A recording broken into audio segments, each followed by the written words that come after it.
போர் நிறுத்தம்னு சொன்னாங்க, இங்கே என்னடானா பாலமும் சாலைகள் மீதும் தாக்குதல் நடத்துகிறாங்க அப்படிங்கிற கேள்வி உங்களுக்குள்ளே இந்த காடை பார்த்தோன்னா வரும்ல. எனக்கும் அந்த செய்தியை பார்த்தோன்னா அப்படி தான் தோணுச்சு. எந்தெந்த இடத்துல எல்லாம் போர் நிறுத்தம், எங்கெல்லாம் போர் நிறுத்தம் இல்லை, அதைத்தான் இந்த வீடியோவில் நம்ம பேச போகிறோம். சரி, ஸ்ட்ரெய்ட் ஆஃப் ஹார்மஸை ஓப்பன் பண்ணிட்டாங்க, என்ன விலை அதனால் சரி. இது இன்னொரு பக்கம் வெள்ளிக்கிழமை ஒரு புதிய முடிவு ஒன்று எடுக்கிறாங்களாம். அந்த முடிவு எங்கே வச்சு எடுக்க போகிறாங்க, அது என்ன முடிவாக இருக்கும் அப்படிங்கிறது தான் இந்த வீடியோவில் நம்ம பார்க்க போகிறோம். ரெண்டாவது, யாருக்கான முடிவு அப்படின்னு ஒன்று இருக்குல்ல, அதையும் இந்த வீடியோவில் நம்ம பேச போகிறோம்.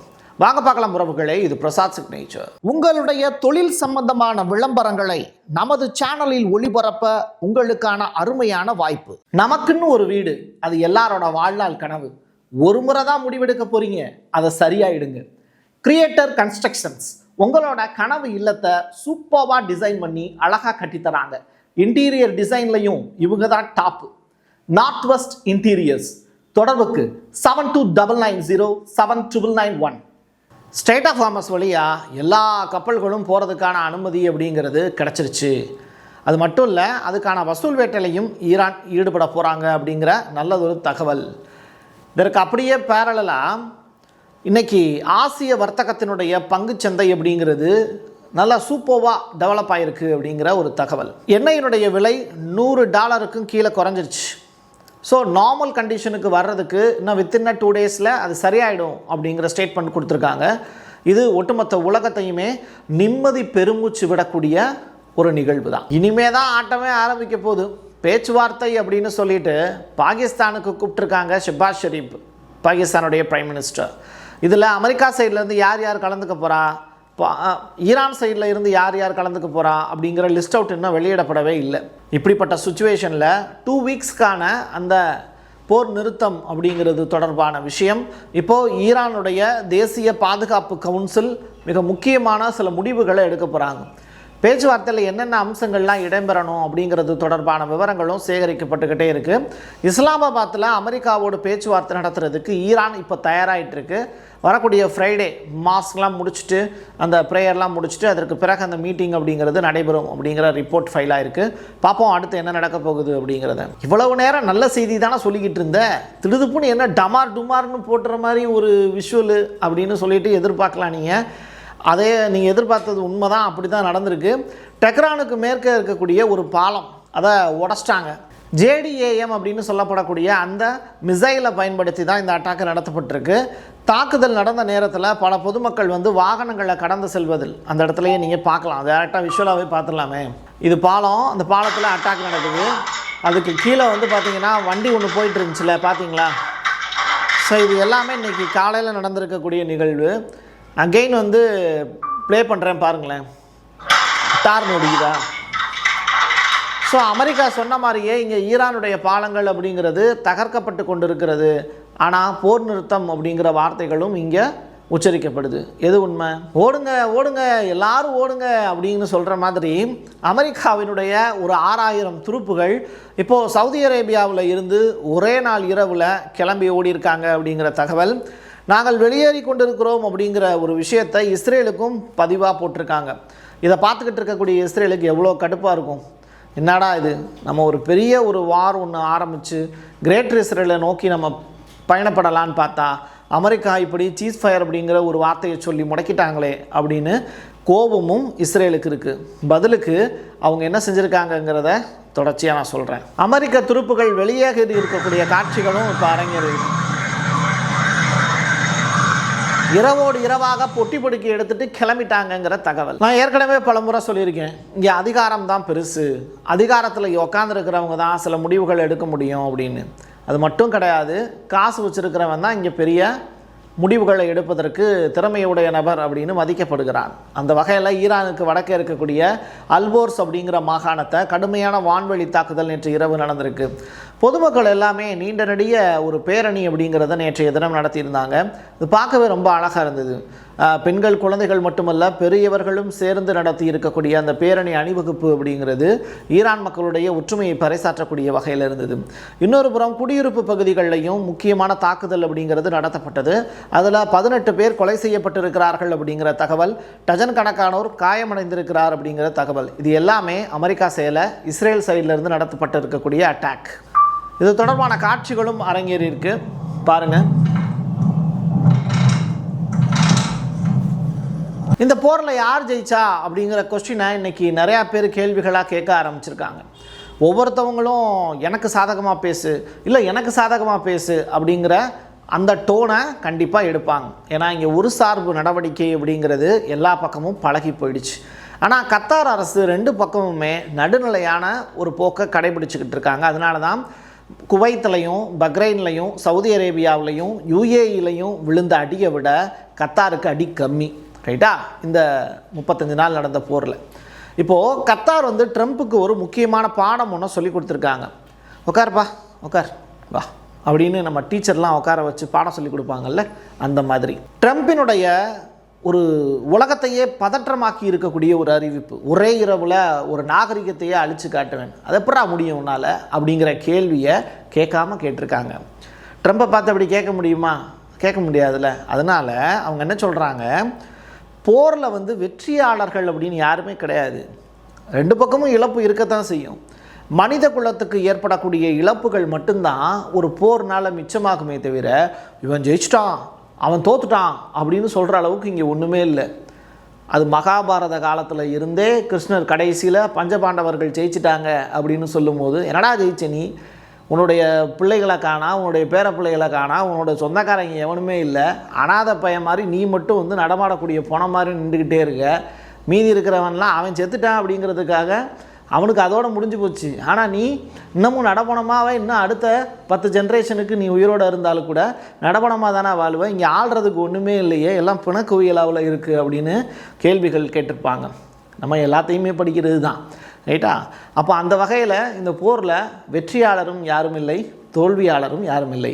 இதை நான் சொல்லலைங்க, கத்தார் சொல்லியிருக்கிறத செய்தியாக சொல்லியிருக்கேன். இது தொடர்பாக அவர் பேசியிருக்கக்கூடிய வார்த்தைகளையும் நம்ம ப்ரூஃபாக எடுத்து the escalation in the region since 2023. We have been warning since 2023 that escalation left unchecked will get us into a situation where it cannot be controlled. And we are very close to that point. And this is why we have been urging all parties to find a resolution out of this, to find a way of ending this war before it spirals out of control. டீசெண்டாக இருக்கணும்ப்பா, பிரச்சனைலாம் வேண்டாம், ஆனால் எப்போ செய்யணுமோ அப்போ இறங்கி வேலை செய்யணும். ரைட்டா? அப்படிங்கிற மாதிரி ஈரானுடைய IRIB அந்த ஊடகம் மூலியமாக இப்போ வெளியாகி இருக்கக்கூடிய செய்தி, முஸ்தபா கமனி அவர்கள் போர் நிறுத்தம்னு சொல்லியாச்சுல 2 வீக்ஸ்க்கு, அது வரைக்கும் எந்த அட்டாக்கு நடத்தாது அப்படின்னு இப்போ அனௌன்ஸ்மெண்ட் கொடுத்துருக்காங்க அப்படிங்கிற அந்த விஷயமும் இப்போ வெளியாகிருக்கு ஈரானுடைய அரசு ஊடகத்தில். ஆயுத பரிமாற்றம் ரொம்ப ரொம்ப முக்கியமான அவசிய தேவை. 2 வாரத்துக்கு தானே போர் நிறுத்தம், அதுக்கப்புறம் தெரியாதுல்ல. ஸோ இப்படிப்பட்ட சுச்சுவேஷனில் ஆயுதங்களை வந்து மறுபடியும் தயாரிக்கக்கூடிய வேலையில் ஈரான் ஈடுபடுவாங்க. அதே மாதிரி வாங்கக்கூடிய வேலையிலையும் ஈடுபடுறாங்க. சீனா கிட்ட இருந்து ஆயுதங்களை வாங்குகிறாங்க. என்ன மாதிரியான ஆயுதம்னா, இந்த காமிகேஷ் அப்படின்னு சொல்லப்படக்கூடிய அந்த டைப் ஆஃப் ட்ரோன்ஸ் வாங்குகிறாங்க. இது மாதிரி 1000 ட்ரோன்கள் வந்து வாங்கிறதுக்கு பிளான் வச்சுருக்காங்க. இது எந்த பக்கத்தில் இருந்து வரும், எப்படி ஈரானுக்கு ரீச் ஆகும் அப்படிங்கிற அடுத்த கொஸ்டின் நமக்குள்ளே எழுந்தது. அதை செக் பண்ணி பார்க்கும்போது பாகிஸ்தான் அதற்கு உதவி செய்கிறாங்க. ஸோ பாகிஸ்தானுடைய ஏரியா வழியாக தரை வழியாகவே அது ஈரானுக்குள்ளே நுழைவதற்கான வாய்ப்பை இந்த வித்தின் 2 வீக்ஸில் ஏற்படுத்த போகிறாங்க. ஸோ போர் முடியலை, போர் நிறுத்தம் வந்து தற்காலிகமானது தான். அதனால் அடுத்த கட்ட போருக்காக ஈரான் தயாராகிட்டுருக்காங்க. வட இமயமலை, தென் இமயமலை, ஒன்று மேலே ஏறும்போது ஒன்று இறங்கும் அப்படின்னு இந்த புவியியல் ஆய்வாளர்கள்லாம் சொல்லுவாங்க. அது மாதிரி உலகத்தில் இன்றைக்கி ஆசியாவினுடைய பங்குச்சந்தை இந்த போர்னால் பாதிக்கப்பட்டது. மிடில் ஈஸ்ட் பக்கம் போர் நடந்துக்கிட்டு இருக்கு. இந்த போரை பயன்படுத்தி ஆப்பிரிக்கா அப்படிங்கிற கண்டம் வளர்ந்துருக்கு அப்படிங்கிற ஒரு சூப்பரான ரிப்போர்ட்டு தான் நம்ம கையில் கிடச்சிருக்கு.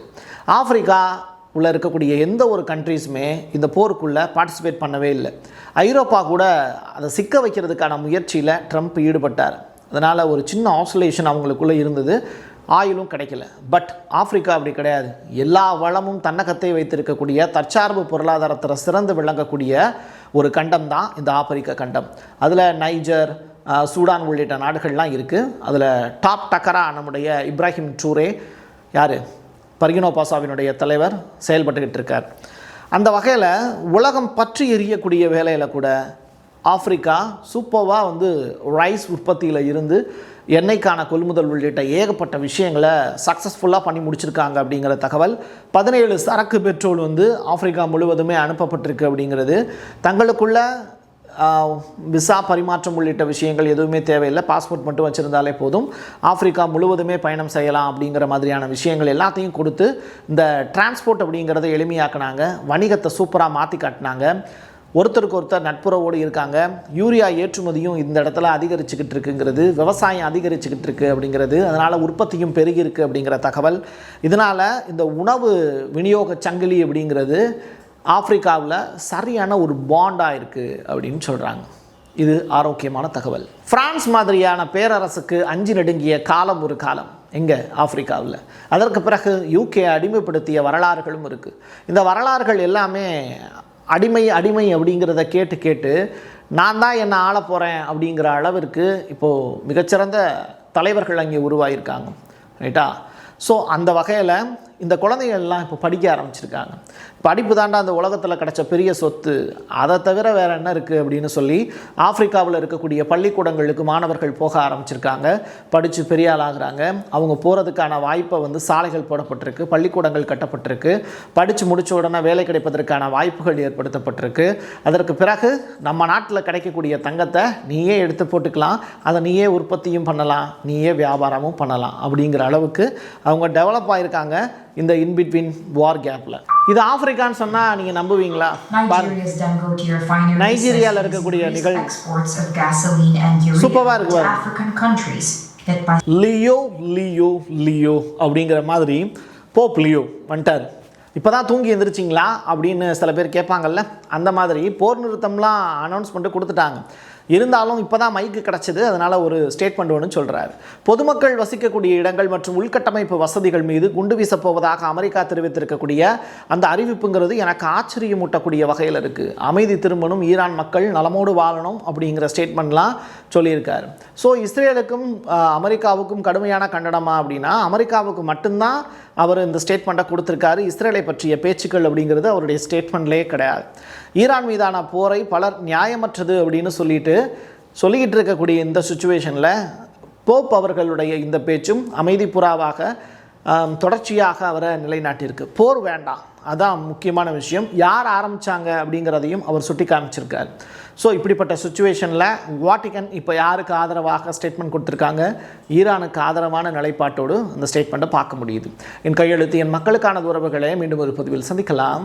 நன்றி, வணக்கம். உங்களுடைய தொழில் சம்பந்தமான விளம்பரங்களை நமது சேனலில் ஒளிபரப்ப உங்களுக்கான அருமையான வாய்ப்பு. நமக்குன்னு ஒரு வீடு, அது எல்லாரோட வாழ்நாள் கனவு. ஒரு முறை தான் முடிவெடுக்க போறீங்க, அதை சரியாயிடுங்க. கிரியேட்டர் கன்ஸ்ட்ரக்ஷன்ஸ் உங்களோட கனவு இல்லத்தை சூப்பராக டிசைன் பண்ணி அழகாக கட்டித்தராங்க. இன்டீரியர் டிசைன்லையும் இவங்க தான் டாப்பு. North west interiors. தொடர்புக்கு 7299079991. Prasad signature media broadcasting private limited. நீங்க நியூஸ் ரீடரா மாறணுமா, கண்டென்ட் கிரியேட்டரா உருவாகணுமா, சேட்டலைட் சேனல்ல ரிப்போர்ட்டரா வேலை பார்க்கணுமா, டாக்குமெண்ட்ரி மேக்கிங்ல இருந்து ஜேர்னலிசம் பற்றிய முழுமையான பயிற்சி பெற உங்களுக்கான அருமையான வாய்ப்பு. எங்களை தேடி வாங்க. ஆன்லைன் மற்றும் நேரடி பயிற்சி வகுப்புகளும் சர்டிபிகேட் கோர்ஸாவே கத்துத்தரும். மீடியா துறையில் 10 ஆண்டுகளுக்கு மேல அனுபவம் உள்ளவர்கள் பயிற்சி கொடுப்பார்கள். வாய்ஸ் ஓவர் தொடங்கி வாய்ஸ்லெஸ் பீப்புளுக்காக உங்களை சிறந்த ஜேர்னலிஸ்டா உருவாக்க வேண்டியது எங்களோட பொறுப்பு. ஸ்கூல்ஸ் அண்ட் காலேஜஸ்ல ஜூனியர் ஜேர்னலிஸ்ட்ங்கிற பேர்ல ஒர்க் ஷாப்பும் கண்டக்ட் பண்ணி கொடுக்கிறோம். மோட்டிவேஷனல் ஸ்பீக்கரா கடந்த 15 ஆண்டுகளா கல்வி நிறுவனங்களுக்கு நிகழ்ச்சிகளும் நடத்தி தரோம். தொடர்புக்கு 9944790333 94493594. prasad signature@gmail.com.